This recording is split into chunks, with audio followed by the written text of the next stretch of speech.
This was me in 2022, overseeing a very busy law firm. My day is just packed with client meetings, court dates, and endless paperwork. But even more interesting, this was also the year that I started my YouTube channel. Just imagine my ADHD self trying to juggle a demanding legal career and also create content within the same 24-hour period. Sounds pretty overwhelming, doesn't it? Yet it's turned out to actually go pretty well. It's been over a year now that I started this channel, and I feel like I have a really good grasp onto managing it properly. And I'm gonna give you guys all the alpha today. I'm gonna walk you through how exactly I make time to work my 9 to 5 and still have time to create this YouTube channel that I now have over 80 long form videos on. And these are not only evidence-based tips, but tips that I've just put together that have just worked for me. And hopefully they'll be helpful for you too, whether you're trying to start a YouTube channel like me or start any other side hustle. So the first thing I do to make time for this side hustle is the early bird strategy. I picked this up from the book Miracle Morning by Hal Elrod. He discusses the concept of savers, which emphasize how waking up 1 hour earlier enables you to harness the morning hours for personal development and productivity. Back in 2022, I would wake up at 7 a.m. to be at work at 8 a.m. And obviously this left no time to do anything else but rush and scatter to get ready. So I had to adjust my schedule from being a night owl to being more of an early bird. So what I would do was just simply wake up 1 hour earlier and give myself that extra hour in the morning to either go to the gym or on my rest days, utilize it for my YouTube channel where I'm brainstorming ideas or finishing edits and getting ready to upload. I just simply didn't have that time in the morning to do those things, and I wasn't gonna do them at night because I was too tired. And I noticed that going to bed earlier and waking up earlier, I had a lot more energy. This approach isn't just about waking up early, but it's just a mindset. Finding those times in the day where you could actually embrace your passion and have less excuses as to why you can't start.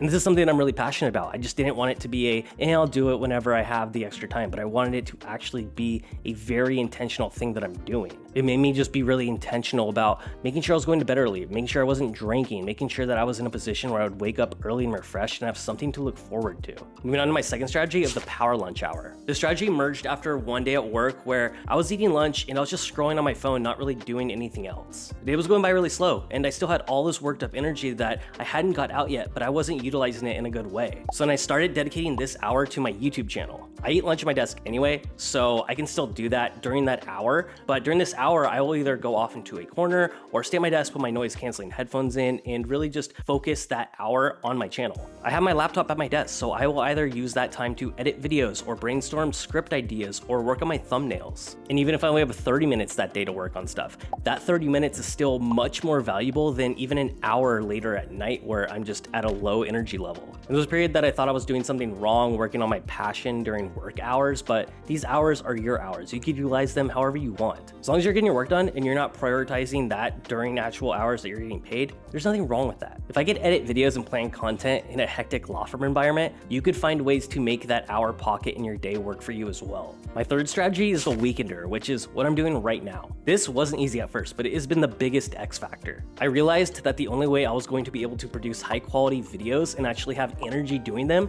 was if I actually did them on the weekends. The hardest part was coming to terms with knowing that I was going to work a full 5-day work period, and then that Saturday and Sunday was just completely time blocked to film YouTube videos. The weekends have always been my time where I'm able to just relax or go on trips or do anything else other than work. And the trick was figuring out how to use these weekends in the most productive way, but also not eliminate all of my weekends. So I made this work by picking out specific weekends where I would just focus on filming videos. This way, one of my weekends is off the table for anything else other than filming, but I still have my other 3 weekends available for me. It really drains you filming multiple videos over a 2-day period, but it's also been so much better than having to go and set up my apartment every weekend, because honestly, I know this doesn't look like much, but this takes over 2 hours every time I film to make it look like this. And on these weekends, I have my scripts ready to go. I've written them over the past month, just kind of collecting them slowly, and I have them ready to go, and I just do one after another, doing like at most 3 a day. I'll film a video, I will take a 30-minute break, and then I'll film another one. And after 2 or 3, I'm done for the day. Do this on one Saturday and one Sunday every month, and you'll have over a month's worth of videos if you upload weekly. I'm able to knock them all out with the same haircut, which is probably one of the most important things for me. So see if you can find ways to utilize these weekends to go after your passions and realize that you don't have to do it every single weekend, but just planning 1 or 2 times a month can be all the difference. The next strategy is microtasking, and this is born from a necessity that we all face: overwhelming to-do lists. I really start to feel that overwhelming pressure once I start to see my to-do list double in size in just a blink of an eye. It was so daunting, but I realized that the best way that I could possibly do it is to just break it up into small chunks. I remember what Brian Tracy, author of Eat That Frog, said about the importance of breaking up tasks and tackling them systematically. Really just taking the same approach from work, where as I'm working on a big task, I'm not doing it all at once. I'm doing certain pieces and waiting for certain things to evolve. And the same things with YouTube. I don't come up with the idea and film and edit and upload it in the same day.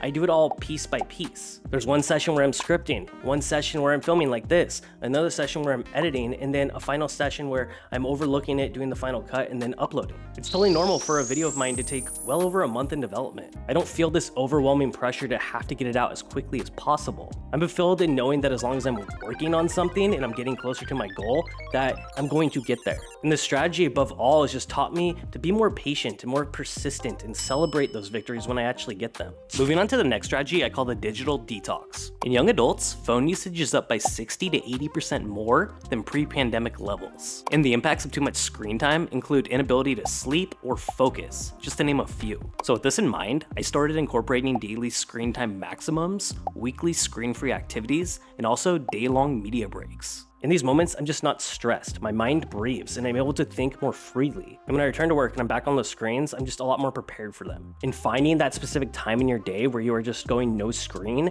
is something that is just going to help you so much. And then use that time to step away from both your job and your side hustle. And then either go for a walk or get reconnected with nature. And you'll find that this break from digital noise will just bring a lot more clarity. And then when you are on those screens, you'll be a lot more productive. In the legal field, where we're just swamped with cases after cases, stacks of pages, just like you see in the movies, this is real, and we're just inundated with just information at all times. But being able to take a step back from all that and look at it from a fresh set of eyes and look at it from a new perspective can make all the difference. Because true productivity isn't just about being constantly busy, but making sure that the time that you are busy, you're as focused and clear-minded as possible. If you guys made it this far in the video, thank you so much. You guys are awesome. If you want to like it, that would be great. That'd be so helpful for the algorithm. If you haven't subscribed, please consider doing that as well. Hope you guys have a wonderful, wonderful day and that you utilize these strategies. Let me know in the comments what stands out to you. Let me know in the comments if there's something that really works for you that you think will work for us. And with that, I'm gonna go now. I'll see you in the next video later.